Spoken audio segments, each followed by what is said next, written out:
চায়ের সাথে সাথে আমি চা নিয়ে সঙ্গে চলে এসেছি 3টে সদস্যকে নিয়ে ছাদে। ছাদে ঘুরে বেড়াতে বেড়াতে দেখলাম যে ড্রাগন গাছ আমরা বসিয়েছিলাম, সেই ড্রাগন গাছের নতুন করে মাথা গজিয়েছে।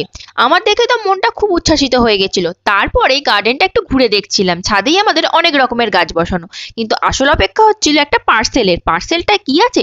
দুটো মিনি লিপস্টিক কম্বো, তাও আবার ফেমাস ব্র্যান্ডের। ইচ্ছা তো ছিল বড় আনানোর, কিন্তু সত্যি কথা বলতে অনেক ইচ্ছা থাকলেও সেটা পূরণ করা সম্ভব নয়, তাই ছোটখাটো জিনিসই দিয়ে নিজের ইচ্ছা পূরণ করতে হয়। লিপস্টিকগুলোর শাইন ছিল যা, আমার দেখেই চোখ একদম ঝলসে যাচ্ছিল। সত্যি বলছি, এরকম লিপস্টিক আমি আগে ইউজ করিনি। দুটো আমি অর্ডার করেছিলাম মিনি লিপস্টিক, একটা ছিল ব্রাউন শেডে, একটা ছিল পিঙ্ক শেডে।